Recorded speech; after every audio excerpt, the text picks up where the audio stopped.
This is TechCrunch. Thanks in part to AI, Uber is now in the hotel business.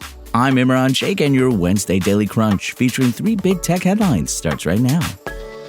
A new project to bring back Vine's 6-second looping videos is now available for download on the App Store and Google Play. Divine, as this Vine reboot is called, offers access to an archive of roughly 500,000 Vine videos, restored from a backup of the original service, and allows creators to post new Vines once again. Divine was financed by And Other Stuff, a nonprofit formed in May 2025 by Twitter co-founder Jack Dorsey. The nonprofit is focused on funding experimental open-source projects that have the potential to transform the social media landscape. You see, Dorsey's backing of Divine doesn't make him a traditional investor, since he's not looking to get a return here.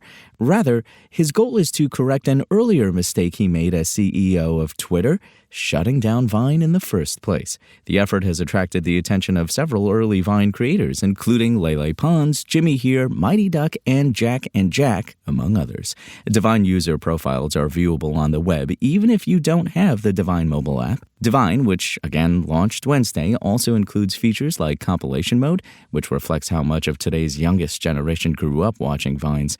With this mode, people can create their own lists of videos to make their own compilations. Divine is now available as a free download on the App Store, Google Play, and the Nostr-powered Zap Store. Initially, it'll roll out access to those on the waitlist and will let others in gradually via the use of invite codes. Happy birthday, Google Translate. You're now 20 years old. And to celebrate the birthday, the company has added a new feature that lets users practice their pronunciation and enunciation of words and phrases in different languages. When you translate a word, sentence, or phrase, you can navigate into the Practice menu to find a Pronounce button, which shows you phonetics that you can say out loud to practice speaking the translated text. The app then scores your pronunciation and gives you feedback, like some sounds were a little unclear. You can listen to the app's pronunciation of the text too. The feature is rolling out in the US and India and currently supports English, Spanish, and Hindi.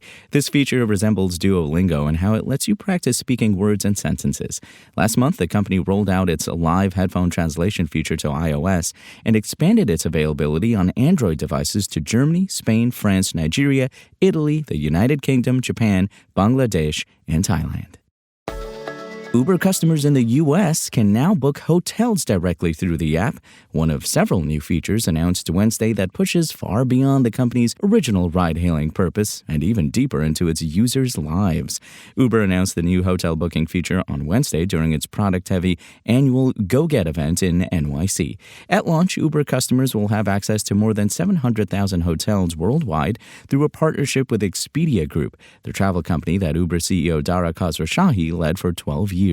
Uber said vacation rental inventory from startup Vrbo will be added to the app later this year.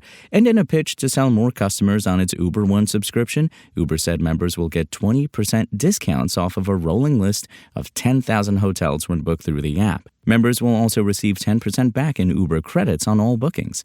The hotel bookings, new AI-powered voice bookings feature, and a widespread search tool are among a handful of new products unveiled Wednesday that went from idea to launching in the app within months thanks to agentic AI tools like Cursor, Uber Chief Technology Officer Praveen Nepali Naga told TechCrunch. Naga said a feature like the hotel bookings would have taken at least a year or two, a lengthy process that includes the initial development, building it, and then testing and debugging before launching it to customers.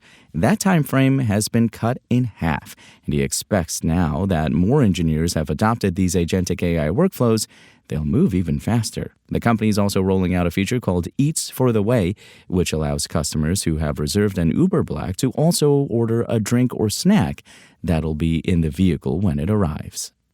We now go over to producer Dennis for the latest in startup business news, all in about 1 minute.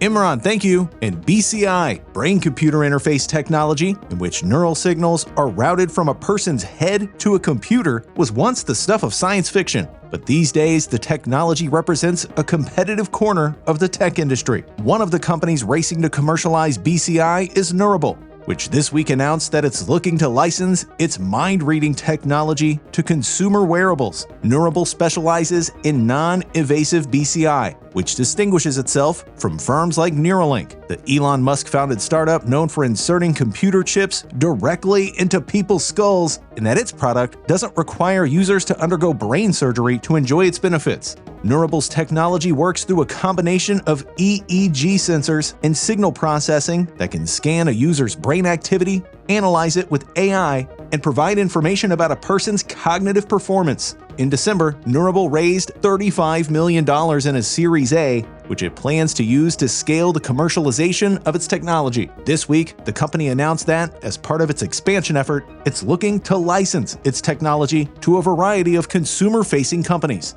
And that'll do it for me.